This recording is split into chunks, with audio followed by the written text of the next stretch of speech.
Ikaw ang pag-ibig na hinintay.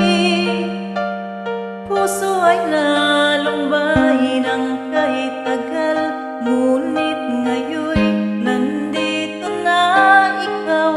Ikaw ang pag-ibig na binigay sa akin ang may